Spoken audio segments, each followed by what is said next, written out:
오늘도 주님의 말씀을 통해 하나님 나라를 누리는 복이 있기를 주님의 이름으로 축원합니다. 고린도 교회에는 모든 은사가 풍족했지만 오히려 그 풍족한 은사에 또한 폐해도 있었어요. 그래서 어떤 특정한 은사만을 더 고귀한 것처럼 여기며 사람들 가운데 어떤 게 생겨요? 은사 때문에 열등감도 생기고 또 은사 때문에 우월감도 생겨나게 되어진 거죠. 그러다 보니까 어떤 특정한 은사만을 귀하게 여기고 그 특정한 은사를 가진 사람들의 영향력이 점점 더 커져가는 거죠. 그래서 바울은 이 은사라는 것이 무엇이라고 말해주는 거예요? 우리에게 하나님이 주시는 은혜의 선물이고, 그리고 이제 그 은사를 따라 각각 직분과 직임을 맡아 하나님의 사역을 이루어간다라는 거죠. 그래서 우리는 다 한 몸이고 이게 어떤 서열을 갖고 있는 것이 아니라 기능적인 차이가 있을 뿐인 거죠. 손의 기능을 할 사람이 있고 발의 기능을 할 사람이 있고 몸통의 기능을 할 사람이 필요한 거예요. 그런데 결국에는 온 몸이 하나고 그 한 몸이 함께 일하는 거예요. 손만 일하지 않고 발만 일하지 않아요. 이게 바로 삼위의 하나님과 같은 모습이죠. 앞서서 성령, 직분, 사역 이것을 어떻게 설명했어요? 성령은 같은 성령에서 나오게 되고, 직분은 같은 주가 주셨고, 또 사역은 하나님이 이루어 가신다라는 거죠. 그래서 같은 성령, 같은 주, 같은 하나님을 통해서 성령과 직분과 사역이 주어지고 이루어져 간다. 결국 삼위 하나님도 각각, 성령 하나님은 은사를 주시는 일을 하시고, 또 성부 하나님 예수 그리스도 주는 우리에게 직분을 주시는 일을 하시고, 또 성부 하나님은 우리에게 여러 사역들을 이루어 가시죠. 그래서 이렇게 삼위 하나님이 구분되고 구별되지만 함께 일하시는 거예요. 한 몸이신 거예요. 그래서 삼위의 하나님이 한 분이신 것처럼 우리는 그리스도의 몸으로서, 머리 대신 그리스도의 몸으로서 각자의 그 주신 은사를 따라 직분을 감당하며 사역할 때 한 몸이 이루어가는 거예요. 이런 구별됨이 있는 것이지 서열적인 차이가 아니다. 그 안에는 다만 질서는 있어요. 질서 있게 움직여야죠. 손과 발과 몸이 질서 있게 움직여야지 막 그냥 다 같이 덤벼들면 안 돼요. 우리도 모르는 사이에 우리는 온 몸을 하나로 사용하고 있다는 거죠. 걸어갈 때 발만 걸어가요? 아니죠. 온 몸이 함께 걸어가는 거예요. 팔이 앞뒤로 흔들면서 균형을 잡고, 또 몸통이 코어에서 힘을 주어 몸을 지탱하며 세우고, 그리고 또 다리가 걸어 나가는 거죠. 다리만 걷는 것 같지만 온 몸이 함께 걷는 거예요. 그러므로 교회에서는 누구 한 사람만 뭐 하는 것 같지만 모두가 함께 다 서포트하고 있는 거예요. 목회자가 혼자만 말씀 전하고 설교하지 않아요. 설교할 수 있도록 성도들이 다 서포트하고 있는 거예요. 성도들이 봉사의 일을 할 때 성도 혼자만 봉사의 일을 하는 것 아니에요. 그 봉사의 일을 할 수 있도록 목회자와 모든 성도들이 다 함께 서포트하고 있는 거죠. 그러므로 절대 혼자 하지 않는다는 것. 우리는 한 몸이고, 그래서 각자 주신 은사를 따라 기능적인 차이가 항상 있는 거예요. 그래서 우리는 그 기능적인 차이가 있고, 각자 위치에서 각자 아주 소중한 은사를 받고 또 직분을 받고 사역을 감당하고 있다는 것을 절대 놓치면 안 되는 거죠. 그러면서 이제 거기에다가 바울은 또 중요한 원리 한 가지를 우리에게 가르쳐 주죠. 먼저 27절에 너희는 그리스도의 몸이요 지체의 각 부분이라. 지금까지 얘기했던 걸 이제 정리한 거죠. 그래서 너희는 그리스도의 몸이다. 그리스도의 몸에 중요하지 않은 게 어디 있겠어요? 성지순례 가보면 제가 참 웃기다 그랬죠. 예수님께서 스쳐 지나간 곳이라고만 해도 사람들이 거기를 만지려고 아주 그냥 막 난리가 나요. 예수님이 누웠던 곳 이러면 거기를 그냥 어떻게든 한번 만져보려고 사람들이 줄을 이어요. 예수님이 태어난 곳, 누이셨던 곳 이렇게만 하면 난리가 나요. 예수님이 부활하셨던 마지막 내디뎠던 장소 이런데 이렇게 되어 있으면 거기서 그냥 뭐 난리가 나죠. 예수님의 몸이 스쳐가기만 해도 그렇게 난리가 나요. 그런데 우리가 그리스도의 몸이라면 얼마나 더 귀중해요. 예수님이 스쳐만 갔다 해도 그렇게 사람들은 열광을 하는데 바로 예수님의 몸 그 자체라면, 내가 예수님의 손이고 예수님의 발이고 예수님의 허벅지고, 그렇게 우리가 중요하게 여기지 않아도 예수님의 몸의 일부라고 한다면 얼마나 귀하겠어요. 그래서 우리는 그리스도의 몸이고 지체의 각 부분이다. 그 얘기는 그만큼 우리가 존귀한 존재다. 너나 할 것 없이 모두가 다 너무나 소중하고 존귀하다라는 거죠. 그래서 하나님이 교회 중에 몇을 세우셨으니, 이 몇을 세우셨다는 건 일부만 세웠다는 게 아니라 몇몇을 각 지체의 부분으로 세우셨다라는 거죠. 그래서 첫째는 사도요, 둘째는 선지자요, 셋째는 교사요, 그 다음은 능력을 행하는 자요, 그 다음은 병 고치는 은사와 서로 돕는 것과 다스리는 것과 각종 방언을 말하는 것이라. 각자 그 은사를 따라 다른 기능으로 세우셨다 이거죠. 그래서 이제는 기능적, 직분적으로 언급을 행하는 거, 말하고 있는 거예요. 그래서 사도, 선지자, 교사 전부 다 가장 먼저 언급되어지는 이 직분은 전부 다 뭐예요? 말씀의 은사에 관련된 말씀을 맡은 사역자들이지요. 그리고 그 다음이 능력을 행하는 자라는 거예요. 우리는 능력 행하는 게 중요해 보이고, 또 마지막으로 언급하는 건 뭐예요? 그 다음은 병 고치는 은사, 또 서로 돕는 것, 다스리는 것, 각종 방언을 말하는 것. 그 당시에는 이 신비한 병 고치는 것, 방언을 말하는 것, 이런 것들을 사람들은 더 중요하게 여기고, 또 다스리는 것, 이런 걸 중요하게 여겼지만 오히려 바울은 이걸 가장 마지막에 언급하고 있지요. 그래서 말씀의 은사를 받은 자들을 통해 질서 있게 각 은사들이 발휘되어질 때, 각각의 기능을 할 때 그게 바로 한 몸을 이룬다라는 거죠. 그래서 이런 기능적인 차이를 다시 한번 말해요. 그러니까 몇몇을 이렇게 사도로, 또 몇몇은 선지자로, 몇몇은 교사를, 몇몇은 능력 행하는 자로, 이렇게 일부를 각자의 기능을 주셨다는 거예요. 그러니 29절부터 말하는 게 뭐예요? 다 사도이겠느냐? 전부 다 사도면 어떻게 되겠느냐? 다 선지자이겠느냐? 다 선지자면 어떻게 되겠느냐라는 거죠. 다 교사이겠느냐? 다 교사면 또 어떻게 되겠느냐? 다 능력을 행하는 자이겠느냐? 다 능력만 행하면 뭐가 되겠느냐?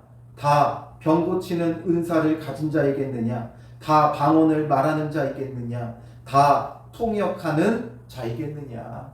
전부 다 같은 것 하면 안 된다는 거죠. 전부 다 손일 수 없고, 전부 다 발일 수 없고, 전부 다 머리일 수 없듯이 은사도 다 똑같은 은사를 주면 뭐가 되겠느냐? 아무것도 할 수 없다라는 거죠. 그러니까 우리의 은사적인 차이, 이 모든 건 교회 안에 여러 가지 다양한 은사와 기능이 필요하고, 사람의 몸처럼 이 은사들이, 이 직분들이, 또 이 사역들이 한 몸을 이룰 때 교회는 그리스도의 몸이 되고 교회다울 수 있다, 이걸 말하는 거죠. 그러니까 나에게 주시지 않은 은사에 대해 생각하지 말고, 다른 사람의 은사와 비교하지 말고, 그래서 앞서서 말했듯이 우월감이나 소외감에 빠지면 안 돼요.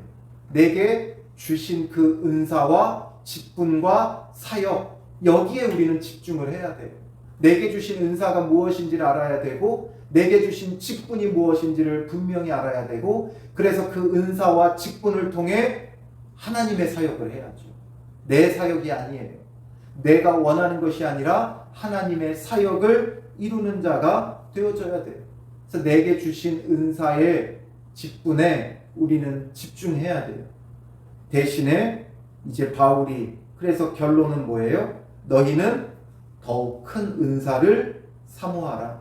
내가 또한 가장 좋은 길을 너희에게 보이리라. 더욱 큰 은사를 사모하라고 말해요. 앞서서 은사에 서열이 없다 그랬죠. 우열이 없다 그랬죠. 그런데 더 큰 은사라는 건 뭐예요? 각자에게 주신 은사가 가장 큰 은사예요. 각자에게 주신 은사들이 큰 은사예요. 그런데 그 은사 위에 더욱 큰 은사가 하나 있어요. 유일하게 모든 은사들 가운데 우열을 가질 수 있는 더욱 큰 은사. 그 큰 은사가 무엇이에요? 가장 좋은 길이죠. 우리에게 가장 좋은 길은 그럼 무엇입니까? 바로 이제 13장에서 그것에 대해서 소개해 주고 있죠. 13장에 넘어가면서 무엇을 말해요? 우리가 잘 알듯이 사랑장, 성경의 가장 대표적인 사랑장이죠. 더욱 큰 은사라는 건 다른 게 아니라 우리가 보기에는 능력 행하고 영분별하고 방언 통역하고 병 고치고 이런 것이 더욱 큰 은사처럼 보여지지만 그런 은사들은 더 큰 은사가 아니에요. 더 큰 은사는 사랑이에요. 모든 은사 가운데 사랑이 나타나면 못할 게 없어요. 그런데 모든 은사 가운데 사랑이 없으면 아무것도 아니에요. 심지어 병을 고쳐줘도 병 고치는 은사가 있어서 병을 고쳐줘도 사랑이 없으면 병 고쳐주고 뭐 하려고 그래요? 돈 받으려고 하죠. 자기의 이익을 얻으려고 하죠. 그러니까 병 고쳐주고 자기 이익을 구하니까 그 사이에 결국에는 서로에게 상처를 주고 또 여러 가지 이해관계가 얽히게 되고 그러므로 병 고쳐주는 은사가 있고 또 병 고침 받는 은혜가 있었어도 실족하게 되고 분쟁이 되고 결국에는 그리스도가 전해지지 못하는 거죠. 그러니까 결국에는 사랑이 없으면 모든 은사는 뭐가 돼요? 헛된 것이 되는 거죠. 그래서 1절에 보면 13장 1절에 사람의 방언과 천사의 말을 할지라도 아무리 아름다운 말을 할 수 있는 은사가 있다 할지라도 사랑이 없으면 소리나는 구리와 울리는 꽹과리가 되고 정말 아름다운 말 심지어 방언 천사의 말을 해도 사랑이 없으면 그건 전부 다 꽹과리가 되는 거예요. 울리는 꽹과리 얼마나 시끄러워요. 꽹과리가 하나의 음악을 이루며 쳐질 때는 정말 아름다워요. 그런데 그냥 아무 의미 없이 두드리는 꽹과리만큼 시끄러운 게 없어요. 피아노를 잘 치는 사람이 누르면 아름다운 음악이 되지만 음악을 모르는 사람이 누르면 피아노는 너무나 시끄러운 소음이 되어지는 거예요. 이게 바로 그리스도인의 은사 가운데 사랑이 있느냐 없느냐라는 거죠. 사랑이 없으면 아무리 아름다운 소리도 결국에는 뭐가 돼요? 소음밖에 되지 않는다라는 거죠. 또 2절에는 예언하는 능력이 있어 모든 비밀과 모든 지식을 알고 또 산을 옮길 만한 모든 믿음이 있을지라도 사랑이 없으면 내가 아무것도 아니요. 아무리 좋은 능력이 있어도 힘이 있어도 사랑이 없으면 아무것도 아니다. 그러니 강한 힘으로 오히려 남의 것을 빼앗고 많은 것을 무너뜨리고 망가뜨리게만 되는 거죠. 사랑이 없으면 안 되는 거예요. 또 3절에 내게 있는 모든 것으로 구제하고 내 몸을 불사르게 내줄지라도 사랑이 없으면 내게 아무 유익이 없느니라. 많은 걸 내주고 구제하고 섬겨도 사랑 없이 하는 건 아무 유익이 없다. 왜냐하면 언젠간 그 본색이 드러나니까. 왜 그렇게 했는지가 다 이유가 있는 거죠. 그냥 하지 않는 거예요. 사랑이 없으면 유익이 없어요. 그래서 우리에게 정말 필요한 게 무엇이냐? 우리에게 어떤 은사가 없어서, 능력이 없어서, 또 뭐가 없어서가 아니라 정말 없는 건 사랑이 없어서 못하는 거예요. 우리에게 은사가 없어서 못하느냐? 그 은사를 가진 사람이 없어서 못하느냐? 아니에요. 사랑이 없어서 못하는 거예요. 그러니 우리에게 정말 구해야 할 것은 여러 가지 은사나 능력이나 이런 것들이 아닌 사랑을 구해야 돼요. 사랑이 있으면 모든 것을 할 수 있어요. 사랑이 있으면 우리가 가진 은사면 충분해요. 제가 늘 말했죠. 병 고치는 은사자가 없어도 사랑을 가진 성도들이 정말 사랑의 마음으로 기도하면 병 고치는 능력이 나타나요. 사랑이 없으니까 무관심하고, 사랑이 없으니까 정말 위하여 기도하지 않고, 사랑이 없으니까 내가 섬겨주지 못해서 병 고치는 은혜와 은사가 그 교회 가운데 없는 거죠. 그래서 우리에게 정말 사모할 바는 다른 것이 아닌 사랑이에요. 그래서 오늘 하루도 주님 앞에서 우리가 정말 무엇보다도 구해야 될 것, 주님 내 안에 사랑을 주시옵소서. 내 안에 사랑을 주시옵소서. 사랑의 마음을 주시고 정말 사랑으로 섬기게 하여 주시옵소서. 우리의 사랑은 우리 안에 그냥 저절로 생겨나지 않아요. 사랑은 어떻게 해야 돼요? 하나님께서 주셔야 돼요. 날 사랑하신 예수 그리스도의 그 사랑을 알고 그 사랑이 내 안에 공급되어져야 사랑이 존재하는 거예요. 우리가 우리의 몸에서 생성할 수 없는 그런 것들은, 결핍되어지는 비타민이나 요소들은 공급을 해줘야 되죠. 그런 것처럼 사랑도 예수 그리스도의 사랑이 공급되어져야 돼요. 우리 안에서 스스로 사랑을 만들어낼 수가 없어요. 그렇기 때문에 예수 그리스도의 그 사랑을 우리가 깨닫고, 나를 위하여 십자가에 죽기까지 사랑하신 그 예수 그리스도의 사랑을 알게 하시고 그 사랑으로 채워주셔서 오늘 하루도 내 안에 사랑으로 충만하게 하시고, 그 사랑을 우리가 또한 가족과 이웃들에게 베푸는 믿음의 사람이 되게 하옵소서. 사랑의 은사를 우리에게 허락하여 주시고, 주님의 은혜의 선물인 사랑이 우리 안에 가득하게 하여 주셔서 그 사랑을 나누고 베풀 수 있는 정말 사랑의 은사가 있는 믿음의 사람이 되게 하옵소서. 구하며 행하는 하루가 되시기를 주님의 이름으로 축원합니다. 기도하겠습니다. 살아계신 아버지 하나님, 우리는 주님께서 각자에게 여러 가지 은사들을 주시고 또 직분도 주시고 사역도 주셨는데, 모든 것이 다 귀하고 값진 것이나 우리의 세상적인 눈으로 보며 더 귀하고 덜 귀함을, 높고 낮음을 스스로 정하고, 우리가 때로는 소외감에 빠지기도 하고 열등감에 빠지기도 하고 또 반대로 우월감에 빠지기도 하는 완악한 존재들입니다. 여전히 육적인 기준을 버리지 못하는 우리의 연약함을 용서하여 주시고, 우리는 모두가 그리스도의 몸으로 더 귀하고 덜 귀함이 없는, 기능적으로 차이를 가지고 있는, 모두가 다 귀한 주님의 몸임을 기억하게 하시고, 우리에게 주신 은사를 감당할 수 있도록 더 큰 은사, 참 사랑의 은사를 우리에게 허락하여 주시옵소서. 우리는 스스로 사랑할 수 없는 존재입니다. 주님, 우리를 사랑하신 예수 그리스도의 그 사랑의 깊이와 높이와 넓이를 알게 하여 주시고, 그 사랑으로 먼저 우리를 충만하게 채워주셔서 오늘 하루도 세우신 자리에서 가족과 이웃을 사랑하며 섬김으로 정말 하나님의 그 선하신 일들을 이루어가는 자들 되게 하옵소서. 하나님, 사랑으로 주신 은사들을 통해 직분을 감당하고 사역을 감당하는 믿음의 사람들 되어 사랑의 열매가 가득 넘쳐나는 하루가 되게 하여 주셔서 주 안에서 충만하고 복된 은혜의 날이 되게 하여 주실 줄 믿사오며 예수님의 이름으로 기도합니다. 아멘.